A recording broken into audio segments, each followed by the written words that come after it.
60 ہجری میں یزید تخت نشین ہوا۔ یزید بدکار شخص تھا۔ ابن اسیر اور دیگر بڑی بڑی معتبر کتب تواریخ میں اس کے سیاہ کارناموں کے تذکرے موجود ہیں۔ وہ زانی تھا، شرابی تھا، مسلمانوں کا قاتل تھا۔ بنت عنب کے ساتھ شہر مکہ اور شہر محبوب مدینہ تو رسول میں جو اس کی بدمعاشیاں ہیں ان سے کون بے خبر ہے۔ اس نے شہر مکہ میں بیٹھ کے شراب پی، اور حضرت امام حسین رضی اللہ تعالی عنہ جب گزرے تو اس نے ایک جام بڑھاتے ہوئے نواسہ رسول کے آگے پیش کرتے ہوئے کہا کہ اس کو پی لو، کہ قرآن نے یہ نہیں کہا کہ شرابیوں کے لیے خرابی ہے، بلکہ قرآن نے تو کہا نمازیوں کے لیے خرابی ہے، لہٰذا یہ شراب کا جام لے لیجئے اور اس کو نوش کر لیجئے۔ حضرت امام حسین الیاس باللہ کہتے ہوئے آگے گزر گئے۔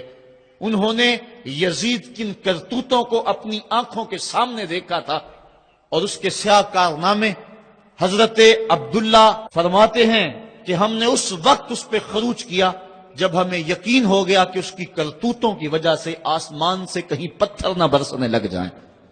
صرف واقعہ کربلا ہی نہیں، اس نے مدینہ تو رسول کے اندر 700 صحابہ کو شہید کیا، 10,000 تابعین کو قتل کیا، اور 300 نوجوان خواتین کی آبرو ریزی کروائی۔ اور مکہ المکرمہ میں یزید نے کعبۃ اللہ پہ سنگ باری کی۔ یہ تاریخ کے حوالے ہیں جو آپ کے سامنے رکھ رہا ہوں، حتیٰ کہ پورا مطاف پتھروں سے بھر گیا، کعبے کا غلاف جل اٹھا۔ حضرت اسماعیل علیہ السلام کے عوض میں جو دمبا آیا تھا اس کے سینگ کعبۃ اللہ کی چھت پہ رکھے گئے تھے، وہ سینگ بھی جل گئے۔ اسی لیے ان ایام کو ایام حرہ کہا جاتا ہے تاریخ کے اندر۔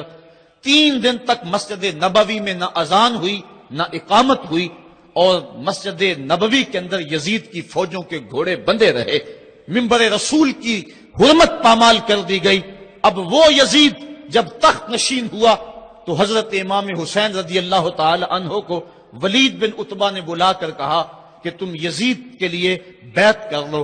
تو حضرت امام حمام حضرت امام حسین نے 2 ٹوک کہا کہ یہ کیسے ہو سکتا ہے کہ میں اس جیسے ظالم شخص کے ہاتھ پہ بیعت کروں۔ آپ یہ کہہ کے پلٹے تو مروان بن حکم نے مشورہ دیا کہ یہ موقع ہے، جانے نہ دو، اگر یہ چلے گئے قابو پانا دوبارہ مشکل ہوگا، لہٰذا ابھی ان کو قتل کر دیا جائے۔ یہ حضرت امام حسین رضی اللہ تعالی عنہ کے کانوں میں آواز پڑی۔ روایات میں آتا ہے کہ آپ نے انہی قدموں کے بل پیچھے پلٹ کے نیام سے تلوار باہر نکالی اور ہوا میں لہرانی شروع کر دی۔ محمدی کے چھار سے حیدری شیر نکل آیا۔ کہا ولید بن عقبہ تو ہمیں نہیں جانتا ہم کون ہیں؟ آنا حسین ابن علی ابن ابی طالب، میں حسین ہوں، علی کا بیٹا ہوں، اور علی ابو طالب کا بیٹا ہے۔ ہمارے گھر میں قرآن اترتا رہا ہے، فرشتے ہمارے گھر میں آتے رہے ہیں۔